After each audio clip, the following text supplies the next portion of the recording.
Okay. We're glad everybody's got a little nap, maybe on the benches, and able to now refocus. Our first topic would be on diabetes, right? Yes. I just want to tell you a little bit about Duthier.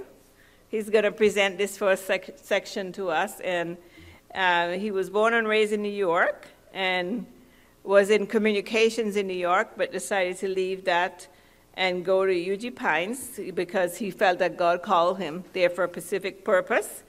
He's been a counselor there for 3 years and currently is the assistant director of education program there. So he's going to present to us on diabetes. And before we start, we'll ask Elder Domingue just to come and say a prayer for us.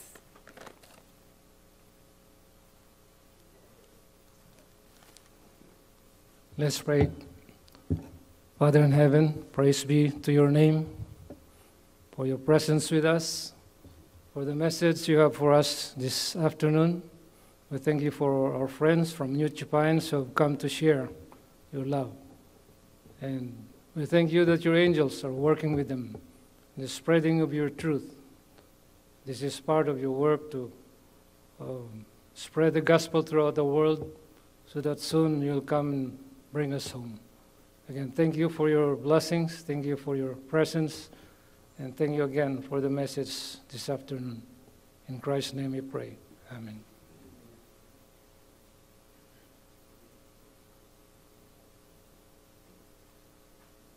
Hello, everyone. How are we all doing this afternoon? Good, good, good. Now, I'm going to move over here and get a mic because I want to be mobile with you all right?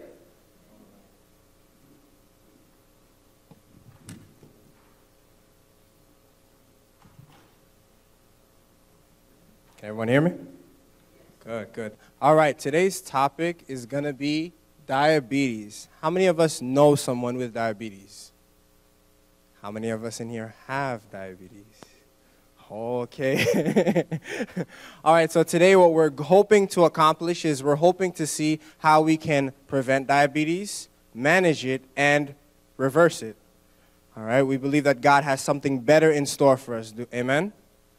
Amen. So what we're going to do is going to take the time and look at some basic facts about diabetes, and we'll build from there, all right? So starting from 1, a long time ago, physicians recognized that people were getting sick, and along with the sickness that they were urinating quite frequently.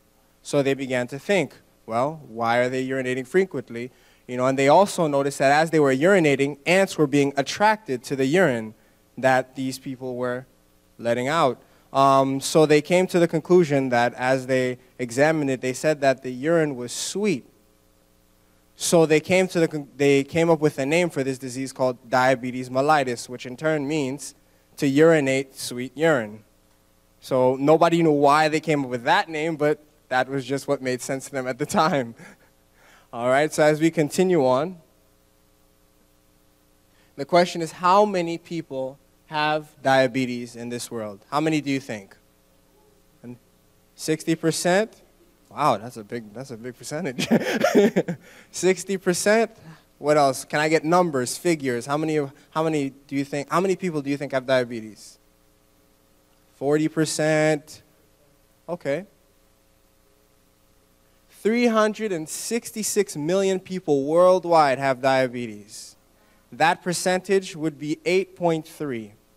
And they said in 2030, they're projecting that the number of diabetics in the world will be 552 million, which would jump to 9.9 of the world's population. Diabetes is one of the most fast-growing diseases out there currently, and it claims the lives of 4.6 million people. That was in 2011. And I'm sure that number is growing today because it's becoming such a growing disease. Now let's move onward here. If we look at the chart, if we look at the map here, we can see the prevalence of diabetes in 2011, and this is in percentage. And the ages tallied here were between 20 to 79 years old. All right, so we have the lighter colors would be about 4%, and we're seeing that in some of the countries in Africa here, all right, 4 to 5. We have 5 to 7, these darker colors, 7 to 9, 9 to 12, and 12 and above. Now, where are you seeing the darker colors? All right, right here in America. We have Central America, South America, and Brazil. We have some here in Alaska, Russia, I believe, right here. And we're seeing that the prevalence, and it's probably worse today if we're looking. And there has to be, we can think that we know God doesn't want us to suffer with such maladies. There has to be a better way. So the question we want to ask is, what is diabetes? But before we can answer the question as to what is diabetes, we have to figure out the process of the body's digestion, how body uses food, correct? So let's look at that right now. High energy foods are foods with high energy include things such as whole grains, fruits, beans. We have starchy tubers. All these things contain high levels of energy which our body seeks to use. Now, as our body digests this material, it turns the food into glucose. Glucose enters into our bloodstream, and then we have sugar in our blood. Now the body, naturally, in an effort to create balance, the pancreas begins to create insulin. Insulin is used as we can say a key to open the door into the cell. All right, so without insulin, our glucose cells cannot enter into the blood cells. So insulin is very necessary. Every part of the body needs energy so that we can do the daily functions in life, whether it's gardening or work, whatever it may be, household duties. It's essential. So the question we want to ask, now that we've seen what happens with the body and how the body digests and makes energy and uses that energy in the process, the question is, what happens with people who have diabetes? Well, with persons with diabetes, either it is that the body is not producing enough insulin to maintain the sugar that is in there, or the body, it's been overloaded with too much sugar, or the body has the inability to produce enough to keep up with the sugar that is being produced. So if, let's say, a person is saying, well, you know, I don't think this is such a big problem. I mean, everybody has diabetes. It's not that big of a deal, you know. I mean, it's part of life. What are some of the damages long term that can result from excess sugar in the blood? Well, let's look at the first thing. The heart is damaged because of the fact that the arteries are damaged. Studies have shown that persons with diabetes have an increased rate of heart attacks, anginas, congestive heart failure. All these things are increased with having diabetes and not treating it. Other things are eyes. What can develop is diabetic retinopathy, which is you can lose your vision. Your vision can become blurry. I've actually seen this happen to a couple of people, and it's quite sad because this can be treated. Other things are nerves and circulation. You can have nerve damage, which can cause indigestion. You can have tingling sensation, lose the feeling in your feet to the point that when you hurt your toe or you stub your toe, maybe some of you have experienced this, if you do have diabetic neuropathy, that you don't even notice.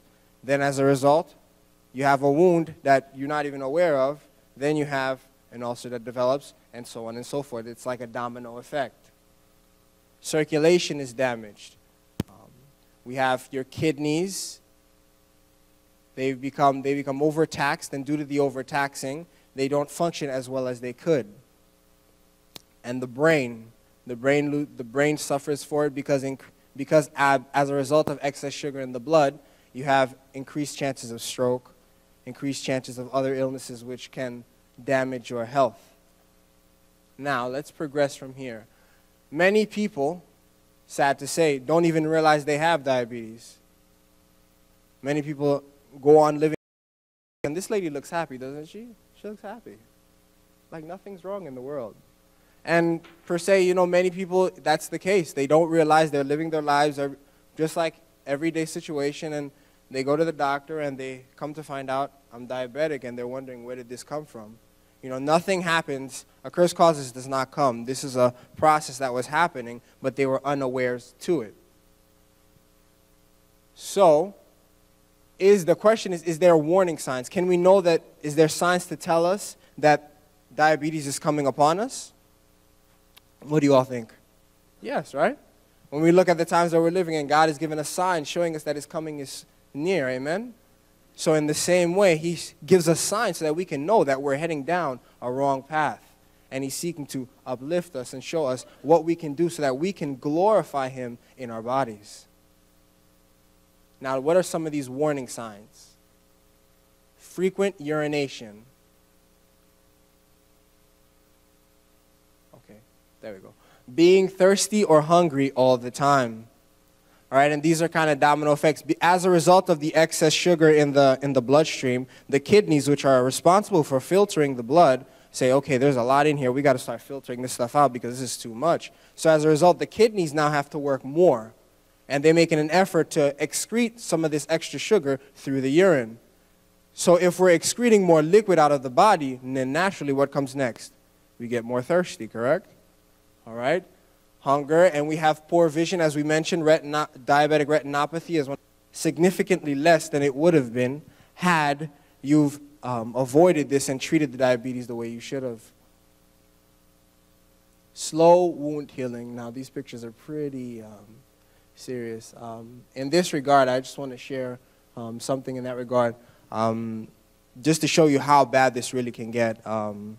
Let's just say I had a guest at one time who had diabetes, and it was so bad to the point that he had to get his foot amputated. So they amputated one part, and he still didn't treat it, so they kept going. They amputated the next part to the point he had a stub right on his foot. All he had was a block right below the ankle. And I mean, it's just so sad to see that something like this could have been treated, and to the point that, just to give you a better image. So the ulcer was right here at the foot, and you can take a Q-tip, the back of a Q-tip, and you can tap the bone, just to show you. Because it wasn't treated, because it wasn't handled the way it should have been, or immediately when it should have been, and he let it prolong, he gets amputated. And all these things could have been avoided. Amen? And we'll look at some of these things a little later. Now give me one moment here.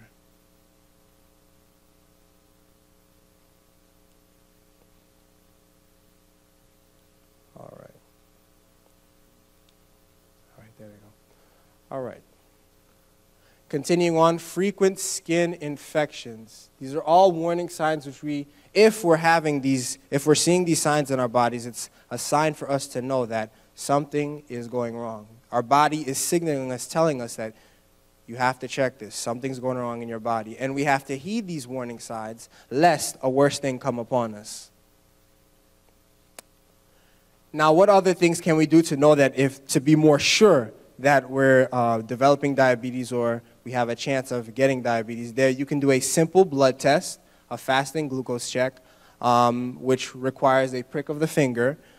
For those who are not big fans of those, there's other options.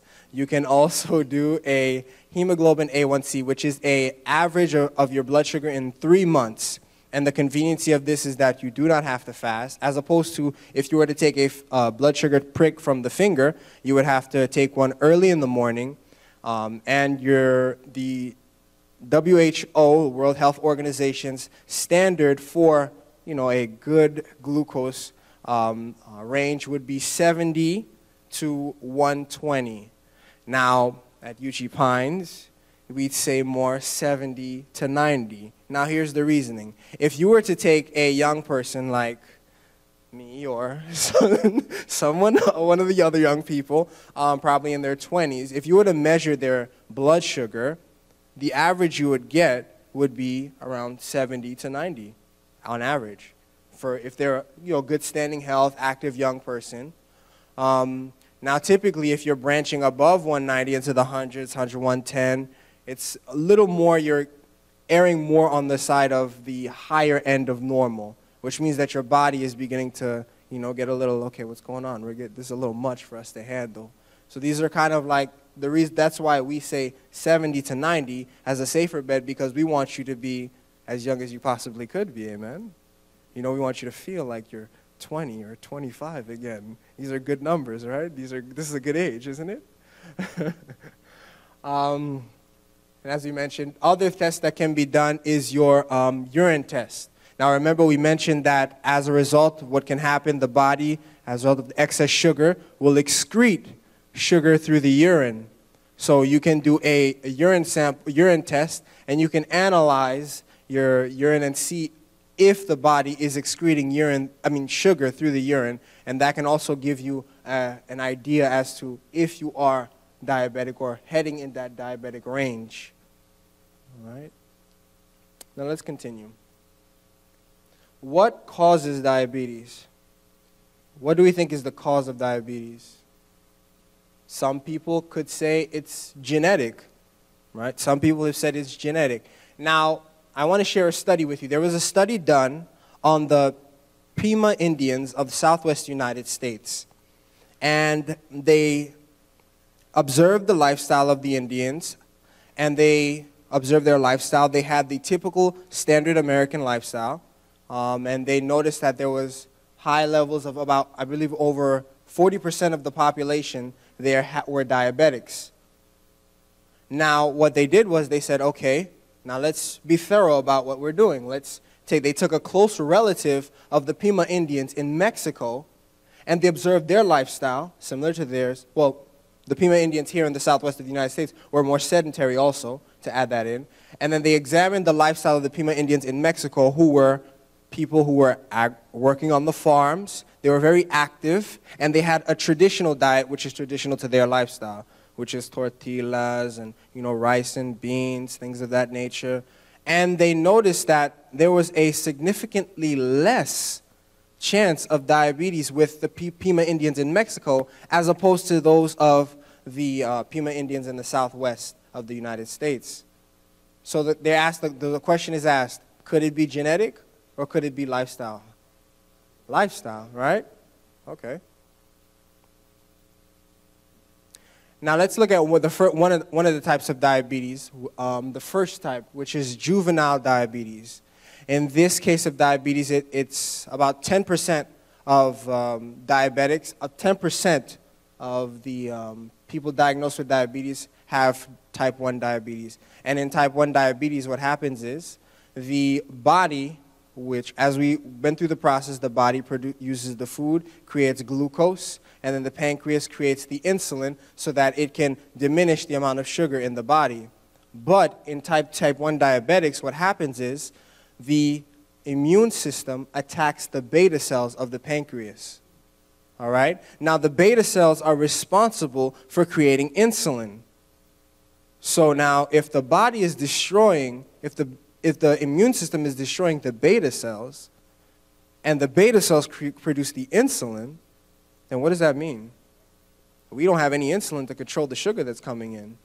So as a result, what's needed is they have to get insulin injections in order to maintain the level of sugar in the body, because of the fact that the body naturally can't do it because the immune system is destroying those very cells which are needed to create the insulin. So in cases like these persons with type 1 diabetes are required to take insulin shots pretty much for the rest of their lives. But there is a way to manage it better, which we'll look at a little later. Now, the other form of diabetes, this lady looks happy, doesn't she? She's happy. She's excited. The other type of diabetes is adult onset diabetes, or non-insulin dependent diabetes mellitus. This affects 90% of the diabetics. All right? And this is the one that's more common in this day and age. In this case, what happens is everyone here familiar with insulin resistance? Okay, one or two people will explain it. What happens is, as we went through the process again, our body uses food and creates what? Sugars or glucose. Okay, and as the glucose enters into the bloodstream, what should happen in response to the glucose entering the bloodstream? Insulin should be produced, right? Now, by the pancreas, correct. Now, observe this. God created us in such a wonderful fashion that our bodies are to be temperate, right? So let's say we have a great big meal. Let's see. We have a nice big plate of pancit. Just nice, beautiful plate of pancit, right? And we eat a lot of it, you know? And now the body's using that and changing that into the sugars necessary to have the energy to function and to do its daily duties. But let's say I'm living more of a sedentary lifestyle, right? So the body's it has all this sugar, and it's like, okay, we have this high level of sugar. So in response, the pancreas creates an equal amount of insulin to balance it out. But where is it all going? Where is their final destination? The blood cell, the red blood cell, right? But the red blood cell has a deciding factor, because the red blood cell says, let's say I'm living a sedentary lifestyle, I don't need that much energy. The red blood cell, it takes all that it can get, all that it needs. So as we said, the insulin is the key for the sugar cell to enter in. And it says, okay, we're coming in, here we go, we got all this sugar, we want to enter into the cell. And it enters in, and the cell reaches its filling point. It says, that's enough, no more. But we have all this excess sugar floating around. What's going on? We have to find a place to go. The red blood cell says, I've had my fill. I need no more. Yeah, I got to find somewhere else to go. So as a result, the red blood cell has no choice to become resistant, because it's had its fill of sugar that it needs to produce its daily duties. Everybody following me? We're seeing how insulin resistance happen. The red blood cell takes the amount of energy it needs to do its duty, and then from there onward, no more. And then all the other cells, it has no choice but to resist the extra sugar, because it has no need for it. And the only way it could have need for it is if there is more energy expended, so that it can use up what it has to ask for more sugar. So everyone with me? All right, let's continue. Now, this second type of diabetes is a result of lifestyle. The first one we looked at is more of a disease of the immune system attacking the beta cells. But in this one, this can be managed or reversed or prevented through lifestyle. So let's look at some other causes of type 2 diabetes. Why is it that people are suffering so much with this growing problem? Okay. Obesity. All right? People are eating a great consistency of food, and they're living that sedentary lifestyle. And thus, in point, as we stated, the body has excess sugar, and it's like, I don't know what to do with this. I can't do anything with it. So what do? We store it up, and we store it, and we store it, and we store it, and then we get bigger, and then we have a problem with obesity. Well, yes. Another, eating too much fat. And we're going to touch on this a little later. All right, we're going to explain why that's a problem also. And not exercising. Using up the energy, so that our cells can use more sugar, and that we can diminish the amount of sugar in the bloodstream. All right? Now, the question that we're asking is there a treatment for diabetes? Everybody will say no. Yes, there is. There is a treatment for diabetes. All right. Now, what is that? Yes, there is one. Yes, okay. In regards to the first type of diabetes, as we mentioned, these persons are insulin dependent because of the fact that they cannot produce the insulin necessary to control the sugar. But there is a way to manage it better. As we stated earlier, we're going to look at preventing, reversing, and managing. In this case, this would be the managing factor because they are dependent upon the insulin to keep their sugars under control. And we'll look at some of these things with diabetes type 2. The second one, as we said, is more lifestyle oriented. And the three factors were what? Obesity was one cause. Second cause was too much fat and no exercise, all right? Now, the first pillar is exercise. How many people here like to exercise? Amen. I love it. I love this church. I love you all. Amen. Amen. Now let's look at some benefits of exercise real quick here. One moment. All right. Exercise has been known to improve blood sugar control in many cases, using more blood sugar to be utilized by the cells and less insulin being secreted. Also, it helps drop the sugar without medication. So if anybody wants to know how to lower their blood sugar, go out, take a run, take a walk outside, a nice brisk walk, swing the arms, and get the whole body involved, all right? Some other things. It improves your hemoglobin A1C and your insulin sensitivity due to the increased cellular metabolism. So your insulin sensitivity is increased because more sugar is being used, because more energy is being expended. All right. This quote is from a doctor by the name of Edward Shaddy. It says, "Our most powerful pills today for diabetes can improve insulin sensitivity up to 25%. Everyone keep note. Our most powerful pill for diabetes can improve our insulin sensitivity by how much? 25%. All right. While for 18 to 24 hours after exercise, your body becomes 40% more sensitive to insulin it produces, keeping your sugar levels efficiently in check. So, what is more effective? The pill or the exercise? That's right. All right. Some other benefits. It causes the body to burn the glycogen stores, which cause excess sugar in the blood to be restored in the liver and the muscles, lowering your blood sugar. So using up those stores that you have. All right. Helps a person lose visceral fat and total body fat. So it's a double-edged sword because it's helping in the case of obesity also. It helps increase your skeletal mass. It helps with the control of stress. How many people have stress? It's okay. You can raise your hands. How many people have stress? Exercise can help. Exercise can help.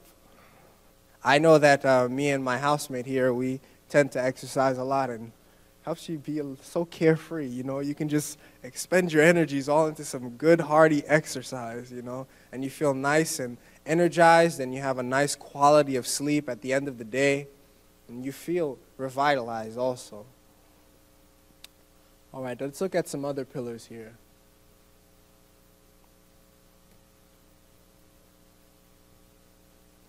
Some other examples, maybe you can do biking. You can do gardening here. You have beautiful weather here in Florida, and I know some of you probably have planted mango trees and, maybe some, what other trees? Mangoes, come to me. Pineapple, avocado. Anybody got an ackee tree? Ackee tree. Ackee, going once? No? Twice?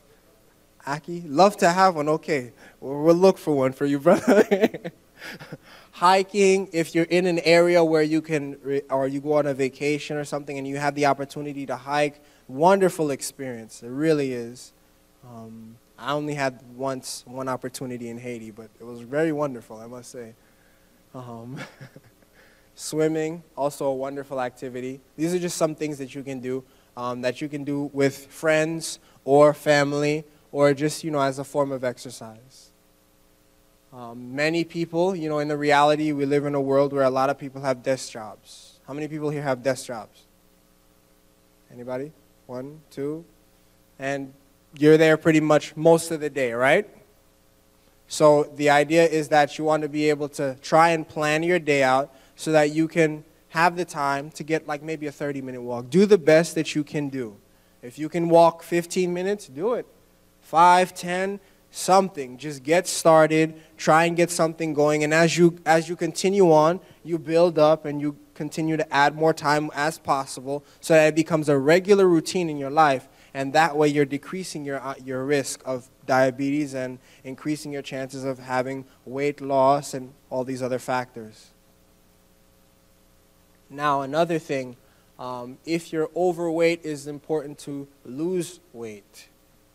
Some factors that we'll mention here will be some keys you can use. I want to read you a quote from the LA Times. It says, "It's clear that if you lose weight, you can actually cure diabetes." This is from the LA Times. Some simple keys and things that you can do for weight loss. What do you think the first one is? Exercise. Amen. Eating a big serving of raw vegetables and fruits before eating high energy foods. So having like your salads before like having your potatoes, rice and beans, whatever it may be, will help. Having a good breakfast and small or no suppers. Right? No snacking in between. Does anybody know why I say no snacking? Anybody? That's right. That's right. Overworks your digestive system. I want to explain it in an analogy here. Let's say I took my clothes and put them in a dryer, right? And I put them in the dryer and I set it for 60 and I say I'm going to put these clothes for 60 minutes and have them dry. And they should be dry by 60 minutes, right? But then I say 20 minutes later, I was like, well, I had some more clothes, so let me just add that in there too. Throw some more clothes in there 20 minutes later, all right? And then I say, well, there was that other thing I wanted to get too. And I take that about 30 minutes later and I throw that in there also, all right? And then I check back in 60 minutes to see if all the clothes are dry, and they're not dry. Why? Because I kept adding and adding to the process. It's a similar way with the digestive system. This is what happens. We have a meal, and we eat the meal, right? What happens? As you eat, the body tries to digest the food, and it wants to change it into glucose, and and the insulin is produced in order to balance it out. But then you have another meal again, and then the pancreas says, okay, here we go again. They're giving me more food. All right, let's take it this. Okay, and then 2 hours later we do it again, and the body says, here we go again. Here's more food. They keep giving me more food. I'm trying to keep up here. This is too much. And what's happening is the pancreas is constantly having to work to create insulin to balance it out. And not only that aspect is when you're eating the food, you have the meal, let's say at breakfast, and you have another meal 2 hours later, what happens is your body has no choice but to stop what it's digesting now and to treat the current thing that's coming in. So if you're 3 hours into digestion, your body has to stop and start from scratch again. So what that means is now you have food in your stomach longer than it has to be, which can lead to potential fermentation. And if you're trying to create something good out of fermentation, what's the likelihood of that happening? Not very likely, right? So you're kind of inhibiting the process. So it's better if you can have a nice square meal, a good breakfast, and have that no snack in between. So that way your body can have the time to digest the food, balance out the sugar that's been introduced into the body, so that it can level out everything nice and easy. So that way, when the next meal comes, it's ready and it says, okay, let's meet this. Not a continual, It's like if I told you, okay, I need you to work on the farm and I need you to continually work for 24 hours. You're all going to look at me like I'm crazy. Because that's not happening. The body needs time to rest. It has to, recoup so that it can meet the next challenge. So it's a similar process. Also, having low-fat foods, low sugar, having a high-fiber diet, plant-based diet, and also avoiding alcohol. These are all things that help with the factor of losing weight. Now, the third thing would be, the third thing would be changing the lifestyle. That is the third step. We can exercise, we can change these different things, but one of the key things that's very important and important factor is changing the lifestyle, learning how to make those healthier dishes. I can tell you testimony after testimony of persons that have come to Uchee Pines with blood sugar levels of, I'm going to say maybe, I've seen as high as maybe 200-300. And before they've left, they're looking at temperatures. They're looking at blood sugar levels of 70 to 90. And they're just feeling great and they're just in amazement. all by following God's plan, which we'll go over as we continue. Now, before we do that, though, there was I mentioned to you all that too much fat was one of the causes for diabetes. Now, we want to take a look at this real quick. What is more of an issue in the diabetic? Is it sugar or is it fat? There was a study done in 1927 by medical students, and they wanted to see what was more effective, what was the more of a greater cause in the aspect of diabetes. Was it having too much sugar or having too much fat in the diet? They put these young medical students on a 2-day carbohydrate diet, which is mostly sugars, and they observed their blood sugar levels, and they noticed that they stayed right about under the normal blood sugar level at the time, which was 150. Now, if you see here, some of them pretty much didn't go any higher than 100. Some were like between 100 and 120. Others, some raised higher. A couple, you have like 3 there. But they said, let's try the fat and let's see what happens. Well, this is what happened. Is there a difference here, folks? They put them on a 2-day diet with 70% of their diet being fats. And they saw that their blood sugar levels skyrocketed. I mean, you're seeing this from here, skyrocketed right here. Some of them 220, the highest was 286. So what do you think? What's your conclusion? Do you think sugar has more of an effect, or does fat have more of an effect? Okay. Yes. What percentage of the caloric intake? We'll touch on that as we continue. All right? Now, just to touch on the aspect of the fat, right? Eating less fat. Why is it that fat has such a significant effect on a diabetic? Well, remember that for sugar needs the insulin to enter into the cell, right? So that it can gain access. But with fat can just come in, needs no key, just enters right into the cell. And also, to add to that, a fat cell has twice as much energy as a sugar cell would. So thus, when the fat cell enters into the red blood cell, what ends up happening is the cell becomes overfilled because of the fact that now the fat is just coming in and saying, here, I'm here. It doesn't matter if you don't need this much, I'm just coming in.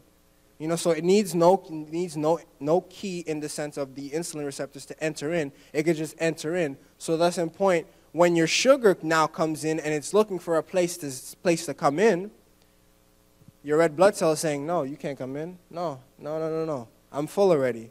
I have no more space for you. I'm done. So your sugar floats around in the bloodstream looking for somewhere to go, and it looks for whatever home it can find. And the struggle is that because you've eaten too much fat, you're diminishing the opportunity for the sugar and the insulin to find that home so that your body can use that energy appropriately. Which results in your sugar, when you get a blood sugar test done, your blood sugar is high because of the fact that it's not finding a home, it's floating in the bloodstream. Everybody with me? All right. Now, sugar also has its aspect in this factor, but sugar can be balanced out with our wonderful friend, Mr. Fiber. How much of us love fiber here? Fiber's good, right? It's good for the body. I want to read you some facts here. Soluble fiber is a diabetic's friend.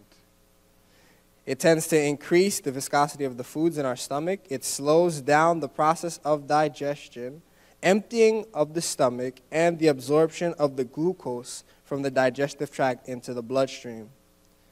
This process is gradual and sustained, so it's better able to maintain what's going on, as opposed to if you had a diet that wasn't as fiber-rich. What would happen is you would see a sharp increase in the sugar because of the fact that the fiber is not there to balance things out. It doesn't create a gradual increase, which is necessary so that the body can better maintain it.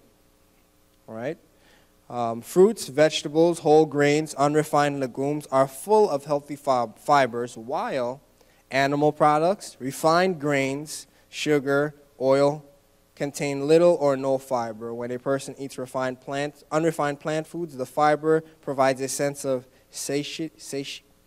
satisfaction, but since it is not digestible, it cuts down on the total intake of calories, thus helps to cut down the total caloric intake, which helps in weight loss, blood glucose control, and decreases the need of insulin. All right? So fiber is our, amen. Let's try that one more time. Fiber is our, amen. All right, other things, we have a study that was done, long-term effects of fiber in the diet. And it showed that it reduces the risk of diabetes mellitus type 2 and cardiovascular disease. And this long-term study was done in 2003. Also, they showed that substituting things like white rice for brown rice was also seen to be beneficial because of the fact that the bran in the the rice, in general, helps in the digestion process of the starch within the rice. Now, I know white rice is very tasty. Let's be honest. It's very tasty. Let's be honest, everybody. It is, right? Right. Okay, yeah. I just want to be honest with you all. But at the same time, we have to recognize that brown rice is more beneficial for the body. And this is where we have to discipline ourselves. And we can make it brown rice just as tasty. You have to put more effort in. And the process, you won't even tell the difference. For me, myself, I grew up in a Caribbean household where all I knew for 20 years, or 18 years, was white rice. I didn't know of any other thing. Then I heard there was brown rice. Now for me, the closest thing to brown rice I got was the beans changing the rice brown. So that's all I knew. And that's how I thought it got brown. I didn't know there was actual brown rice. So for me to find out that there's something like brown rice was amazing to me, but it goes to show you, God has something better in store for us. And we see the benefits that if we want to increase our opportunities of decreasing diabetes, decreasing cardiovascular disease, having these whole grains included in our diet can be very helpful in the process. Continuing on, it's been shown that looks like we just talked about bright rice, right? I didn't mean to tempt you and put it in front of you. I'm sorry, everyone. All right, animal products are high in cholesterol and saturated fat, and with moderate protein intake, and which contribute to the decrease in the number of insulin receptors. Why is that? Remember, because fat enters into the cell. Without any key, it can have free range, and it can go into the cell without the insulin necessary. All right? Whereas opposed to a plant-based diet with moderate protein intake is best for diabetics. All right? As we stated, a long-term adherence of 17 years to a diet that is included a long-term study of a diet that had mostly plant-based. They saw that the persons who participated had a 74% increase in a, a long-term adherence to a diet that included at least a weekly meat intake was associated with a 74% increase in odds of diabetes relative to a long-term adherence to a vegetarian lifestyle. So by people having just a weekly intake of meat in their lifestyle, they increased their chances of diabetes by 74%. Do you think that God has something better in store? Following his plan of a plant-based lifestyle is more beneficial and more helpful for us because he wants us to be in good health. He wants us to have that vibrant lifestyle that he is trying to give us, but it takes for us to make a choice. Choosing life, choosing those life-giving foods that will give us the health that he desires to give us. Just to note, continuing on, looking at all these wonderful foods as God has given us: apples, beans, whole grains, nuts, bananas, carrots, the whole nine of them, all wonderful. And I mean, it seems like, sometimes we have to branch out and, get out of our comfort zones. Now, I want to be honest with you all. For me, I grew up eating meat most of my life. 18 years old, I came into this message. So for me, the first new thing I had was a grapefruit. Now, you all are looking at me like a grapefruit is not the best thing to start with. But, I had it in my mind that I will discipline myself so that I can get the most out of the God's diet plan for me. And as I continued to branch out of my comfort zone and eat some of those things that God had provided for us, like some of the things that come to mind: sour sop, apples. Maybe I've had I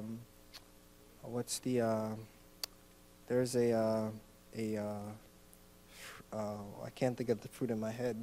It tastes like it's very familiar in the Filipino culture. It tastes like sweet onion. Everybody's looking at me like I'm crazy. I know you all know what I'm talking about. It's durian. Yes, durian. Yes, that's it. Durian. Yes, I tried that. That was interesting.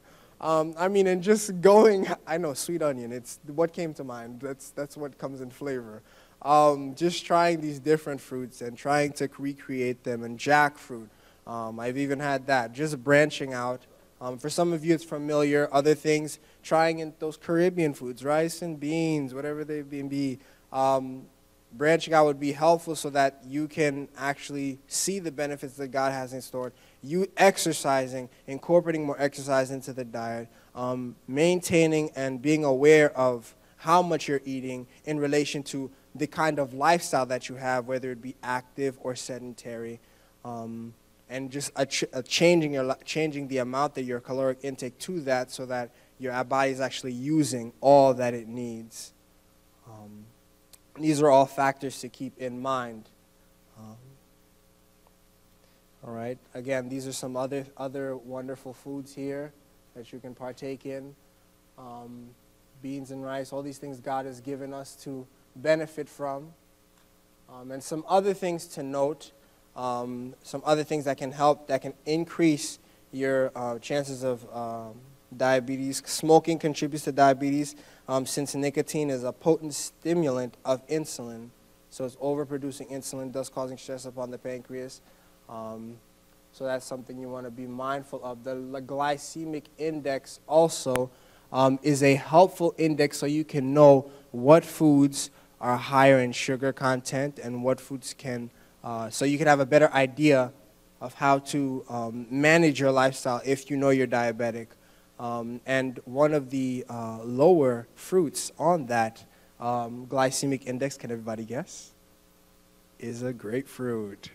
Grapefruit. Start with a grapefruit. It's a wonderful blessing. And these are actually some of the things that you can find the glycemic index online and get an idea as to what fruits are involved in there. Some other things are the stress factor. Does this man look happy to you? He looks like he has a lot going on right now. And he doesn't look like he wants his picture taken either. Avoid getting angry or worried. Studies have shown that stress and pain cause the body to break down stored glucose and put it into the bloodstream, thus raising the blood sugar levels. And also, so as a result, you have more sugar in your bloodstream, and your body has to now try and balance that out again. So this is also something to be mindful of. And some other interventions also is getting sleep. Partial sleep depravity has shown that it induces your insulin resistance. So if you're not getting enough sleep, you're increasing your chances of insulin resistance. Some other things, having 2 meals a day works best for most insulin-dependent diabetics. A solid breakfast with lunch and no supper, no snacks in between, has found to help better control your blood sugar. Now with that, you can space your meals out accordingly, so that you can actually time it so that you can actually do it a lot better. Some other things to keep in mind: having your regular meals 5 hours apart. This helps the pancreas to develop a regular pattern of insulin production. The food should be chewed slowly and eaten slowly. Oftentimes we are in a rush, and we just inhale our food. And trust me, I'm guilty of the same thing. I'm still learning to chew my food. My grandmother used to always tell me when I was a kid, she says, nobody's going to steal your food, so just take your time. And she still rings in my head to this day. So just take your time and enjoy your meal. Other things, overeating causes an overproduction of insulin, as we discussed. In an attempt for the body to bring the blood back to a normal level, thereby it contributes to the insulin resistance, which we went over earlier. Oats, legumes, peas eaten regularly may help to stabilize blood sugar due to the large quantities of soluble fiber. Some other things that can help with blood sugar control: chromium can be found in mustard greens, and also is also a good source of vitamin C, E, D, alpha lipoic acid, and can prevent and reverse diabetic neuropathy. And having helpful foods also can include nuts in moderation if you can take them. Most people cannot, so it takes time for you to build up and allow the body to become accustomed again. Having pomegranates and a lot of green leafy vegetables. All these are helpful factors and more in helping to control your diabetes so that you can receive the benefits which God has in store for you. Now, I leave you with this quote. It says, "For you are bought with a price. Therefore glorify God in your body and in your spirit, which are God's." We must also always remember that we are God's property. We were bought with a price. And He has expended everything so that He has given us all the counsel, all the understanding, so that we can live that healthy lifestyle that we have, that He wishes for us. And all it takes is a choice. So what will you choose? Will you choose to live that healthier lifestyle that God is seeking for you? How many of us want to live that healthier lifestyle? Amen? I guess we'll pray and we'll do questions later, or how are we doing this? Now, okay, so I'll try my best to answer the questions, but I don't have them all the answers, but yes, me and my team will try our best. Okay, there we go. There we go. All right. So, yes. On the map, you show the United States and Alaska. Uh-huh. But Canada is lighter. Why is there less diabetes? Canada is lighter. Well, I'm going to say that Canada, though our diet is spreading, the American Standard Diet is spreading throughout the world. It's an interesting question to ask. I would say let me see if I can go back to it here. Can I go back? Can I get slide 3?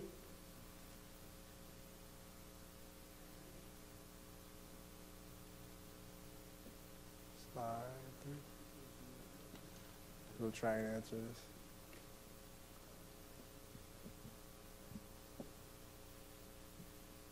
Okay, thank you.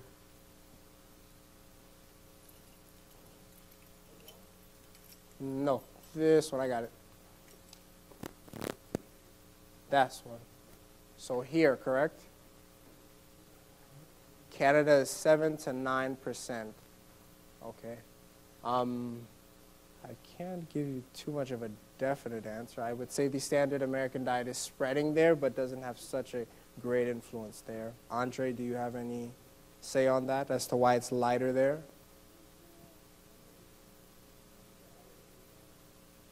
I mean, with Canada, I can assume that in certain parts of Canada, because of the area and location, potentially, yes, it can be.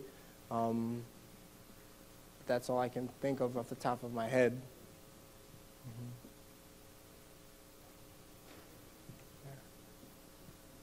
in regions, I can say like here in regions of Africa, they're more of a, we can say more of a active lifestyle. They live more of an active lifestyle. So, and their diet is a more simpler, as opposed to us who, compared to, in African culture compared to our cultures, we kind of live in a lap of luxury here. And they kind of have it a little more harder, so they have to work a little more harder for what they have. So it's, from that perspective, I can answer that. So maybe it's that Canadians are more active than Americans. We could be. They're mostly French people, so the way they eat it small, Mm-hmm. they take their time with the food. Mm-hmm. I'm not sure why. Mm-hmm. But you see the color of Canada is some countries in Europe. Mm-hmm. Okay. Thank you. Thank you for that. Okay. Any other questions? How much? Okay. Yes, ma'am. Where I worked in Mauritius, over 1/3 of the population is diabetic, and Mauritius is in the Indian Ocean, about, I think about 1,000 miles away from Madagascar. Over here? No, Madagascar is below. In Eastern Africa, the island there by Eastern Africa is Madagascar. Okay. Anyway, what I wanted to say is that even though I love grapefruit juice, I can't have it because grapefruit juice is contraindicated for people on diabetes medications and also on a host of other medications. So we have to be careful how we advise on it. True, true, yes. Yes, thank you for that. Yes, there's also a host of other things, berries or things. You have to look at what other complications you have. Thank you for that, ma'am. When factoring in how you will change your lifestyle and talking with your physician and see what you can do to make that a possibility. Thank you for that. Thank you so much. Betsy has a question. Okay, I have a question to you. You stated that eating meat, even if it's only once a week, the person will be 74 risk of having diabetes. No, just a moment. What can you say about fish? Is it equivalent to eating meat? And it's The been same? killed. It's been killed. Then the logic is that you're getting, you're using something dead and trying to get life from it, which is very difficult. Fresh and fish is meat, yes. It's pretty much, yeah. The same. Did I answer that question? Okay. You said that fats are more damaging than sugar. We know that sugar is also bad. It is. Now, I've stopped drinking soda for many years now, but and if I should have a can of soda today, I would find it extremely too sweet. Now, is it me or is sugar being increased in so many foods today because we know sugar is also addictive? Is it about the money to gain people to eat more sweets and to continue to do so? I don't know whether sugar is being increased intentionally or not. Very good question. I can't say, I can say like you've made that mention, sugar is in a lot of things. Things are just naturally sweeter because like Andre was going, it gives you that sense of, feel good, having that nice sweet dessert or, well, for most people, I'm a little weird. I don't really like desserts that much. Anybody can really ask it, Uchee. But from the perspective that, yes, things are getting sweeter in regards to, is it a plan to make things more sweeter? I can't say for sure. Team, what do you say? Have you noticed anything in regards to a plan for making things more sweeter? High fructose corn syrup is one thing that is added a lot in foods.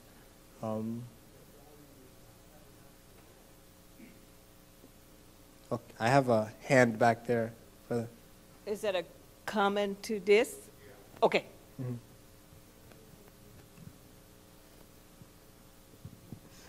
Several decades ago, we thought fat was our problem. And so back in the 90s, there was a major push in this country and other countries to remove fat from the diet. There was a time when fat was a bad word, seriously. And obviously, fat is associated with taste. So to compensate in most foods for the removal of fat, they started to add sugar. Okay. to compensate for that. That's one of the main reasons. Thank you for that. Now, how much time? One last question, correct? Wait, how much time do we have? Okay, I'll take this last question. Well, my question is twofold. Again, what is the highest level you would recommend for the percentage of caloric intake in fat? And the second part of that question is, and can you achieve being under that percentage and still eat animal products? Should I repeat that? The first part I got. Second part, run that by me one more time. And can you stay under that high top-end percentage and still eat animal products? Okay. Andre, do you have an answer for that? Okay, in regards to the caloric intake of fat, I'm not sure, maybe you can give me the exact. So the percentage-wise, the fat takes about 10-15% of our diet. Fat in our diet occupies about 10-15%, because major contribution here is carbohydrates, about 65%, and in between proteins. Well, we won't talk about the rest. We'll just talk only about fats at the moment. Now, with diabetes, we have to be careful. I think Brother Duthier mentioned that fats, they actually an independent risk factor for diabetes, because hyperlipidemia, or increased levels of fats in the blood, what they do, they actually blind the insulin receptors. That's what they found. The researchers confirm that this is why the fat consumption is an independent factor. Now, we don't have to consume fats to increase the levels of triglycerides. Triglycerides are the major form of fats in our blood. Just consumption of fructose or glucose, sugar, will be turned into fats by the liver and will increase the levels correspondingly of the fats in our blood. So with diabetes, we have to be very careful, not only about consumption of fats, but also in terms of consumption of sugar. Now, you mentioned how much calories we need. Now, this is a difficult question because it depends how much calories you spend. See? So if you're friends with the weights, if you're not afraid of the scales, then probably you're doing okay. But if you're afraid to check your weight because you're afraid that it will go up and higher and higher and higher, some people are reluctant to check their weight because it causes frustration for the rest of the day. So this is the criterion. It's lifestyle dependent. Calorie intake is different between a person who is in active physical labor and the person that is watching TV all day. So it's different. All right. And what was the second question again? Can you achieve? The other half of the question is, and can you maintain a 10 to 15% caloric intake and still eat animal products? And now, even though it's very tempting for some people to include meat in their diet, now meat is an independent factor, risk factor for diabetes, because it contributes to inflammation in the body in general. That's why it's the independent risk factor when they make adjustment for all other factors, risk factors like smoking and the lifestyle and so forth. It's an independent because it is contributing in particularly to inflammation in the body. So we are not only looking at your calorie intake wise, but also why we are saying that it's preferable to stay away from red meat. You know, some say, well, I'll go for lean meat. Well, it is better because it does not have all that fat, but still the red meat is the most dangerous of all because it has a bunch of chemicals that will jeopardize your health. Yeah, I wanted to add to that.